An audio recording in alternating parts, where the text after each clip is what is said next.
Justin, quick question about content.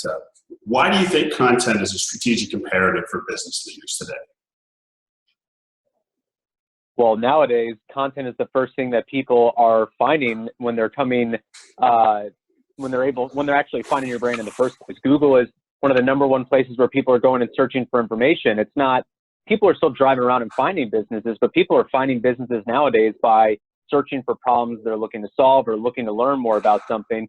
So by a business strategically creating content that is meant to attract a specific audience, it's the first touch point that this person might ever have with your brand. And when you think about it, if you're creating content that's engaging and exciting, and it's something that's going to be helpful to that audience, then that's the first impression that they're going to have with you, which can really lead into a valuable relationship.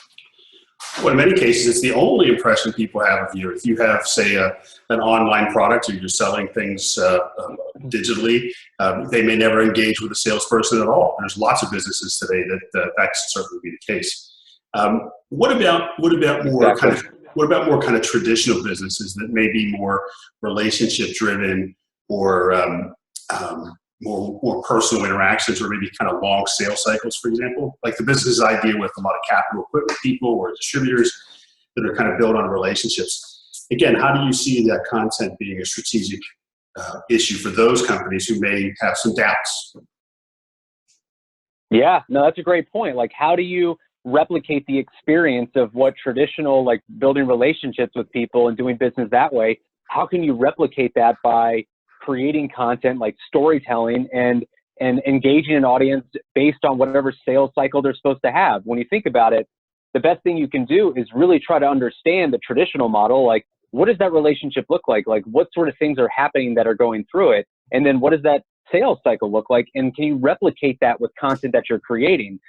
It is something that can take a lot more time, but when you think about it, people are married to their devices nowadays. Everybody we know is like on a smartphone that's really able to find information and engage with people at a click of a thumb.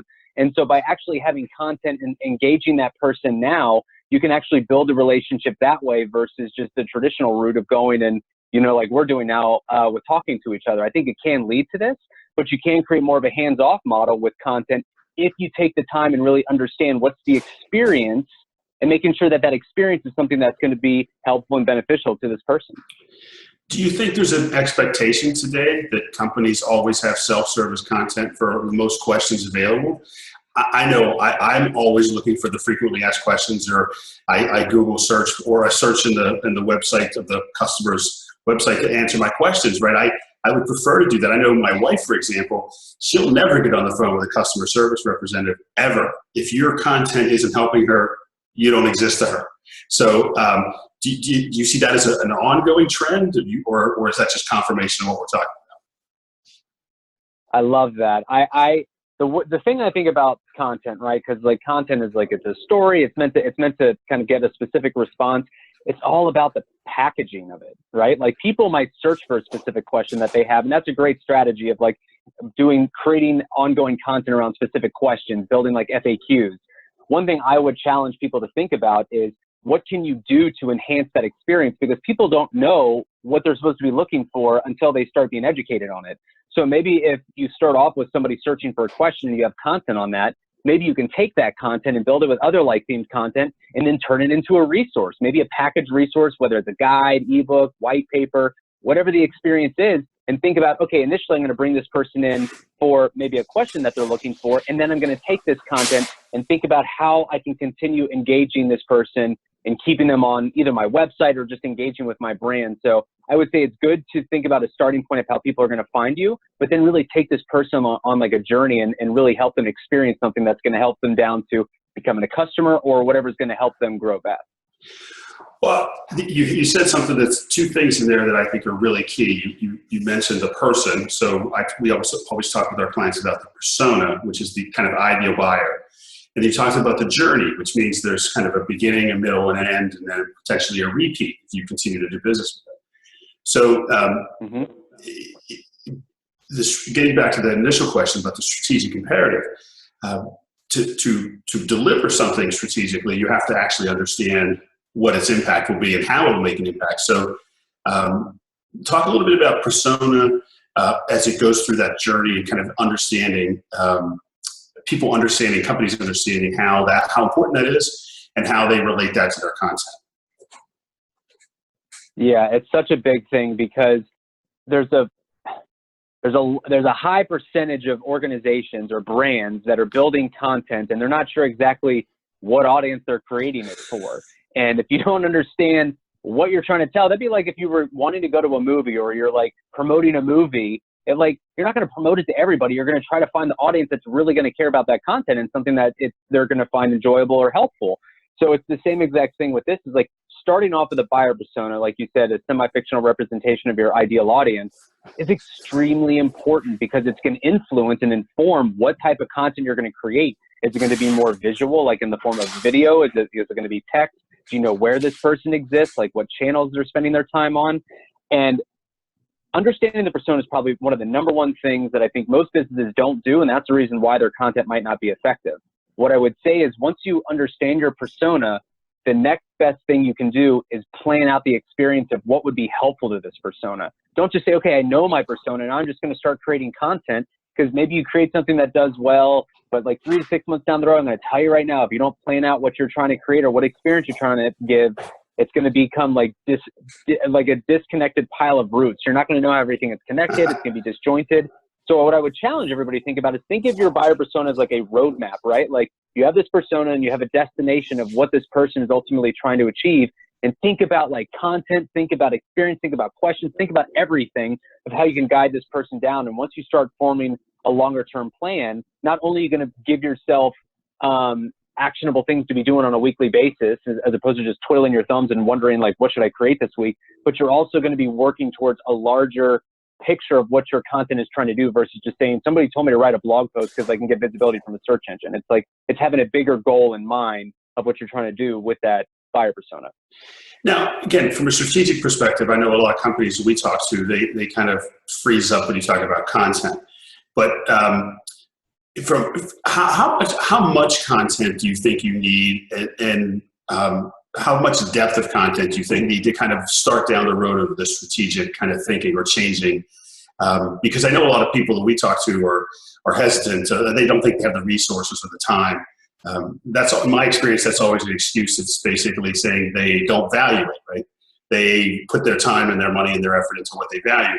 So again, we'll throw a couple questions at you. There's a quantity versus effectiveness piece there, and then how do you see making that argument to business leaders and decision makers to move more of their resources to that quantity to be effective?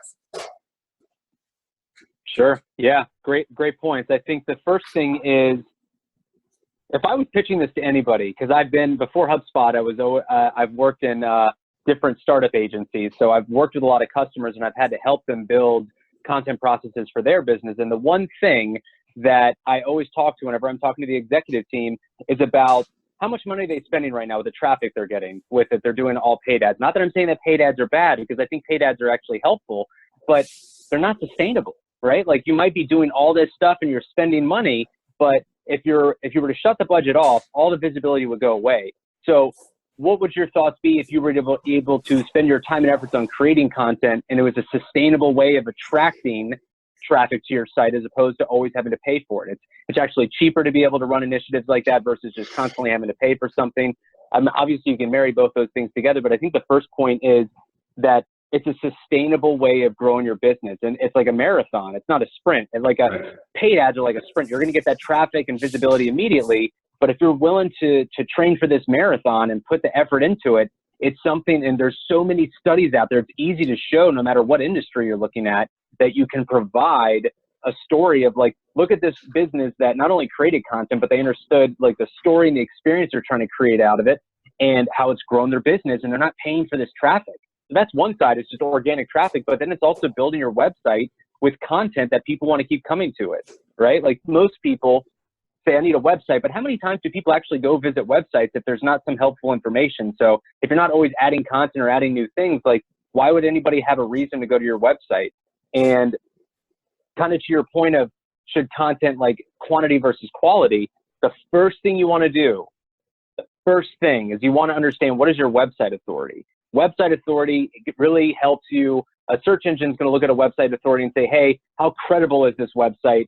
And website authority is ultimately going to be the secret sauce of making sure that your content is seen by more people. And the way you can build website authority is by getting inbound links from other sites. So having another site link to yours as either a vote of confidence or a piece of content that they find helpful. So to do that, you need a helpful piece of content. So I would recommend starting off with one really helpful piece of content. Maybe it's like a guide or an ebook, and maybe you ungate it. Make it something that is really meant to help solve for the search engine so they can find it, as well as the visitors coming to it, so you can actually educate them. And that's going to help you get inbound links. It'll give you a reason to reach out to people and try to build links. So I think initially focus on inbound links and have like one piece of premium content that you can use as link bait, something that you can start getting people to want to link to. Because if you create an ebook and have a landing page, would you link to a page, like a landing page for somebody else? Like if this person can't see the content, like you want to make sure that you're showing the content so that you can ultimately get those vote of confidence from other websites. Generally, people don't link to landing pages that just have minimal content with a form to download it. You want to show people what you have to offer. Exactly. Let me take a little detour here. You use the word over and over and over in there that I'm going to come back to, and that's the word help. For the listeners, Justin just completed a book called Inbound Content, and I just finished a book with Dan Tyre called Inbound Organization. And one of our key premises is the core inbound belief is the idea that you help first and that you give value before you extract value.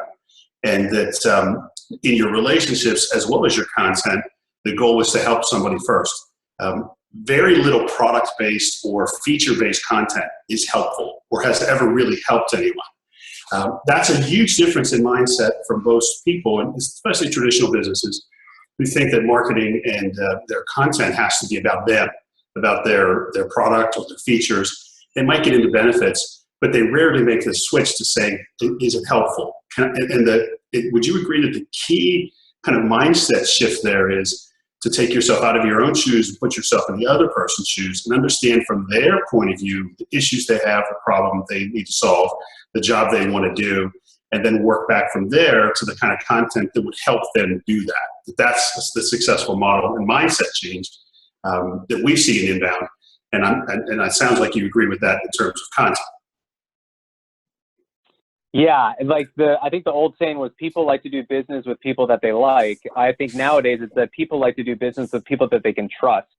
So if you're creating content that is helpful, you're going to build, your ultimate goal should be to build a relationship, and a relationship that is built on trust, right? Generally the people, if somebody is looking for something, they're not generally looking for your products and services first, right? Your products and services will be the byproduct of them learning and then trusting you as an advisor on the best route to go about solving whatever situation that they're in.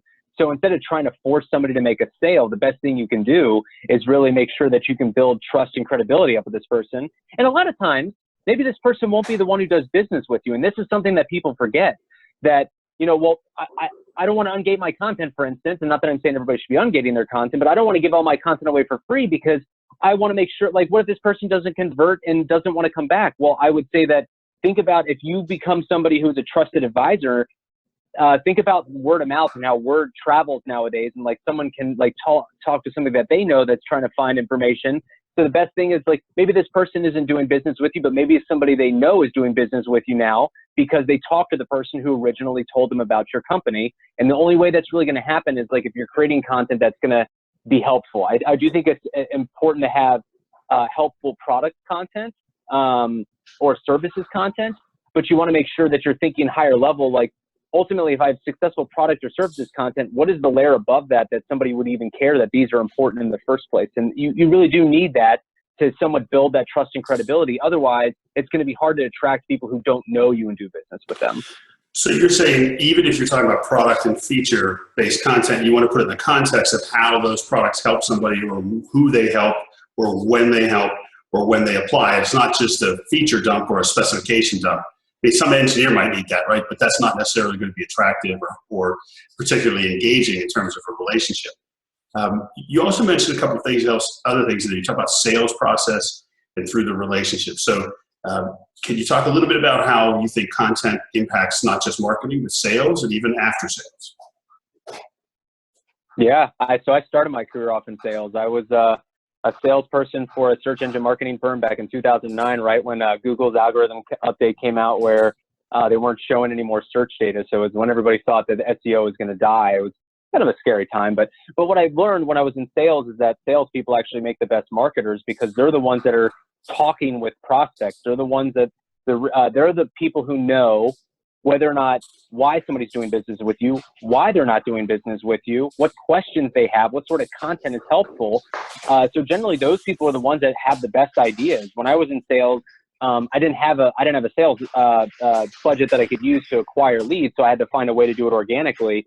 And I came up with all these different ideas where I would run webinars, I would go and promote them on like LinkedIn, and it worked. It worked really well. So I would say that it's not just the marketing department that should be creating content. It should be the entire organization. It should be a mindset where anybody who's engaging with a customer or a prospect, you can learn from them and you can figure out the best type of content you can create based on that person. So we talked about semi-fictional representations, buyer personas earlier, but we're actually past that now because we're dealing with real people. We're talking to prospects, we're talking to customers, and whatever things you can learn from them, those people that are on the front lines, whether they're salespeople, whether they're services people, you can use that content to fuel, or you can use those ideas and their experience to fuel what type of content you should be creating. So I would say that the best thing the marketing team could do could be to instill a content marketing mindset within the entire organization, and then use the organization's knowledge to build content that ultimately is based on the experiences they're having with people. Gotcha. So a little recap there. We're talking about the persona content through every stage of the buyer journey. Content comes from people who have connections to those contacts, that persona. You want to personalize it to their particular where they are and how they want to engage. That could be where they get the content, the types of content. Some people like to listen, some people like to watch, others like to read, right? So you got to have a variety of different content. And then I heard you also say, again, obviously helpful, but I also heard you talking about kind of the questions that people ask. Again, one of the things we've taught lots of our clients for years is that we teach their customer-facing people to take note of every single question that a customer or a prospect asks and document those, and then use that as your template for the kinds of content you want to create. Because we've always said very practically, if one person's asking that question, chances are other people are asking that question, and you can use that all the way through the journey, from SEO and your website all the way up to after sale. If somebody asks a question, you can provide that answer. And it gives you a lot of credibility if you've already created content around that answer. It communicates to the recipient that you've thought about these things, you're thinking about them, you're putting yourself in their shoes, and you documented it, right? You didn't just say you could do it, you did it. So I think it's a powerful kind of way to build credibility. And what happens, I think, is there's a principle called the reciprocation principle. This was Robert Cialdini's book, The Art of Persuasion, I think it was, where it says human beings naturally want to help somebody or return the favor when someone helps them. It's a very human thing. So to be human, you help first, and then people naturally want to, like you said, not just like you, they want to trust you, they want to build on that. So there's this kind of innate thing that happens, I think, for us that builds a relationship when you start out helping. You start the relationship out on the right foundation, and you just build on that. I know in our book, when we look at the whole organization needs to be aware of that, because if the beginning of the process, if marketing and sales are, but yet service and, say, customer support are not, and they operated with a different thing, they can ruin the relationship and they can detract from what was built earlier and destroy that trust. And I love what you said. Used to be you did business with people you like, and now you do business with people you trust. I hope you wrote that article and have some content around that already, Justin. I've created quite a different pieces of content for HubSpot's user blog, and I think that's just one thing that I've learned is that it really is that when you become a trusted advisor, you have people talking about you without you even joining the conversation. They might be pulling you in and thanking you for something that you did. So it is really important just to try to build that trust. And on that, I would even say that focusing on being the best advisor possible is how you really build trust. Somebody who is a little bit more renegade with it is Marcus Sheridan. He wrote a book called They Ask You Answer, and he's really well known in the content marketing space for somebody who he owned a a business, a river pool spa company. And back when the economy got hit in 2009, he used content marketing. Like, he created a lot of different pieces of content that were helpful, like different questions people were having. And that's what he did, is he put all the different questions out there, answered every single thing he could about like fiberglass pools, for instance, and it really transformed his business. But one thing he talks about in his book is that if you don't have the solution, then help people find where they can get that solution, even if it's not with you. Because again, if someone doesn't end up doing business with you, the best thing you can do is just help them along with whatever they're deciding, even if it's like a competitor, because then people will talk about that. Hey, like, you know, we're working with this person, but, you know, we found it out from like their competitors. So you can actually build stories. If you can think of a bigger picture, your attribution might be a little messed up. Like, attribution is like understanding where things are coming from. But I'll tell you right now, if you can put a really positive vibe out there, you can really, it has to be genuine though. If you put a positive, genuine vibe out there, the possibilities are really endless. Well, I want to go back to the beginning, the first question we asked again about strategy. Okay, so we like to talk about leadership and leaders and executives, and how, in our book, about how they need to change their mindset and thinking. So if content becomes a strategic imperative, what is the source of the ideas in the content? Not necessarily the content itself. That's kind of they ask you answer thing, where you might document a specific answer, but I'm talking about the tone and the kind of foundational piece of it. We talk a lot about the company's mission, their why, and their culture being really critical to the whole process of inbound. Can you talk a little bit about how those kind of going to those foundational things for executives and leaders with mission and culture is reflected in content? Yeah, so understanding your business's why is extremely important. And the way that I help businesses figure out what their why is building a content mission statement. And what a content mission statement essentially is this is what my business does and what we sell, but that's probably not what you're trying to communicate to your audience, right? Maybe you're communicating to them how you're going to make a difference in their lives around this specific piece. So understanding the why behind your business and what you're ultimately trying to do can set the entire tone for your content strategy. And your content mission statement should be so clear that if you were to give that to somebody joining your organization, they'd be able to create a piece of content immediately without talking to anybody, because they ultimately know the purpose and the vision of what the business is trying to accomplish.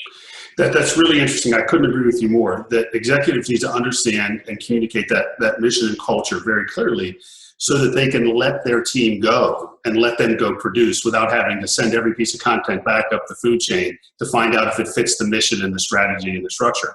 That's one of the big things we talk to clients about as well, because one of the things we've seen that has hindered content creation and hence the kind of advantages that companies can get is that there's this kind of paralysis around content where there's 17 people have to sign off on it, and everybody's afraid to send anything out because it might make the guy at the top of the food chain or the lady at the top of the food chain unhappy. Again, I believe that the mission and culture relate to that, dealing with that problem. Have you ever seen that? And if you have, how do you kind of recommend companies deal with that? Yeah, so that happens all the time, and that's a byproduct of being disorganized. Like, whenever you're wanting to create, if you're going to create content, and like if you're going to create a content marketing process for your business, we talked about how you need to know your buyer persona, plan out the next steps of everything. But once you actually start creating the content, it can get hairy really quickly if you don't have a specific process or framework in hand.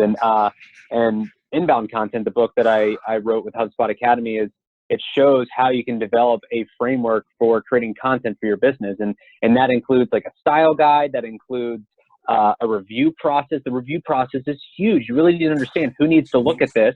What are they looking at this for? Are they looking at it for grammar? Are they looking at it for subject matter? But I think, like you said, some people, if they're disorganized, they create a piece of content and then it just gets circulated, and then there's an approval. Like, if you're not clear about it, it's going to take forever. So I think the best thing somebody can do, there needs to be like a content owner. There needs to be somebody who manages the process, and then figure out, what is that process? Like, is there an editor? Is there somebody else who needs to look at this? And if you can design the process and get buy-off from the executive team on that, then you won't have those bottlenecks. But you don't want to create bottlenecks, because then it's just going to be really hard to create content. And whenever you make anything difficult, whether it's creating content, whether it's trying to learn how to change your oil in a car, you're not going to do it. So you want to try to make it easy and seamless, and make sure that others can do it as well, so that, your car's not running out of oil. What are some of the outcomes business leaders and owners can expect if they build a mission, create a culture, buy into inbound marketing, and start to put resources behind content, and whether it's creation and distribution of content? Can you talk about the kind of time frame to see a return, some of the impacts that they may see, how it really can change and drive their business forward? Mm-hmm. So generally, whenever you see a business who's successful with content marketing initiatives, it's usually really slow in the beginning, and then it starts to take off. And then once it catches, once you start getting traffic, you start getting visibility with things that you're creating. That's why it's like a marathon and not a sprint. It can be really hard to do that training up front. And a lot of times, that's why I said website authority is probably one of the most important things you can do. If you don't have high website authority, it's going to take you much longer to get traffic and visibility. So I think the first thing, if you're somebody who right out the gate, if you know you want to do this and start trying to figure out what can I do to acquire inbound links, you can maybe reach out to people in your network, find a way to try to get links back to your site. Guest blogging on other websites is probably the best way to do it. And if you can get like a mention on like a big website that has a higher authority, maybe it's something like it's a news outlet, it might take you time to figure out how to get in there, but really try to build your website authority up with inbound links. Now, once you start doing that, that's why I recommend creating one piece of premium content first and focusing on trying to promote and get that out there so that you can be building other content and you have something that you could start promoting. So I would say if you started focusing on creating a piece of content, maybe that first premium piece of content in tandem, also working on building inbound links, I mean, you could start seeing some success for that after 3 to 6 months. Like I would say within 3 months, you might see an initial shift, but you want to be hungry. You want to get out there and find any way possible to promote that and get attention to it. And in the near term, you'll start seeing the progression where it gets bigger and bigger over time, and then you're just going to keep adding on to it. That's why it's just important to think about the journey so that you're not only building, but you're also allowing for the experience. So that's why it's people who don't do that, maybe they are successful with getting traffic, but then the traffic doesn't lead to conversions or people downloading or giving you their information on their site. So it's more than just getting traffic. It is about the experience and making sure that you're not trying to be too salesy with having somebody purchase or give you their information, but you're making it so that they can easily give you their information, whether it's like maybe having a form that follows you on the page that's not distracting the experience. There's a lot of things that go into it, but I would generally say anywhere from like 3 to 6 months, you can see an initial traction. And then usually after the first year, if you start creating content, you'll start seeing results. Excellent. What about kind of content overload? I mean, we're all busy. We're all just slammed with messages all the time. What is your recommendation for companies and business leaders to think about their strategy and their content marketing in a way that helps them kind of cut through that and rise to the top, or at least maybe not to the top, but at least rise to the top of the attention of their target audience? Yeah. So the number one thing, and this really helps executive teams get excited about the investment, right? Generally people, whenever you ask them for something, the bigger the ask, the more work that's going to go into it. They might not want to try it out because the experiment could just take too much work and time, right? Like if you were to say, hey, let's do an experiment, we're going to create an ebook like that. That's not necessarily the best way to go about it, as much as I like to try to approach a situation of like, let's think of our content marketing plan like a puzzle, right? There's 52 weeks in a year. Let's say you were to create a blog post every single week. You have a 52-piece puzzle that you're putting together. Can you use these pieces to create a bigger picture? Maybe there's 10 blog posts that you're going to write over the course of a couple of months, and you can use that content and strategically repurpose it into a specific packaged offer. So what I would say is you have 52 weeks in a year. If you're already blogging right now, think about what you could be doing of using those blogs as puzzle pieces to build packaged offers so that you're being as efficient with your time as possible. So from the strategy side, you're not saying, hey, we're going to spend all our time and resources that's going to take us weeks to create this. It's like, no, we're going to start small. We're going to get some quick wins by creating some blog content that's going to be helpful, and we're going to recycle this blog content to create packaged offers. So it's a lot more exciting and manageable for people as opposed to them thinking they have to create a 50-page resource from scratch. Gotcha. Excellent. Great ideas. Well, just a couple final things real quick, Justin. What do you see on the horizons in terms of technology changing? I hear a lot about things like artificial intelligence and lots of changes coming in marketing. And how do you see kind of the next, I wouldn't say 5 years, it's hard to predict what's going to happen tomorrow, much less 5 years. What do you see kind of on the horizon for content marketing and things that people should be aware of? Yeah, so I think what's happened even in the past decade is things have gotten way more specific. Now, like with social media and having people having their own profiles, that you went from mass media where you're sending a message out to everybody, where you're trying to get so targeted that you're trying to advertise to a specific individual. So I think personalization is going to just keep getting more important. Having something like smart content where, like, if somebody's already engaged with you, maybe they downloaded something, you're essentially serving them content. So if they come back to your site, they're getting an experience that's personalized to them, not just like the standard content that exists on a website. So I think personalization is one. I would say that that bots are going to be another thing that I'm curious to see what happens with, where you essentially have, you can create some sort of engaging resource that helps this person identify what they're looking for or where they need to be connected to. And I think bots are not only going to help with serving content and serving like a good experience, but it's actually, I think it's going to make organizations a lot more efficient, because they won't have to have a team of people managing this process. They would essentially have a team of people creating a process that can help manage their audience. So I would say personalization and bots are going to be some big things to come out in like the next couple of years. Excellent. I know in our book we talked to some thought leaders and asked that same question. And the big one that came back was there's going to be a lot of changes in technology, and we can't always predict them. But what we do know is that it will become very personalized. We know that'll be the outcome, right? It'll be closer to that promise of kind of one-to-one marketing and one-to-one selling. That's where the technology is going to be taking us. So very interesting. Well, Justin, thanks for today. Great insights on content. And Justin, author of Inbound Content. Check it out on barnesandnoble.com. And I'm Todd Hockenberry with the book Inbound Organization. Thanks. Thanks so much, guys.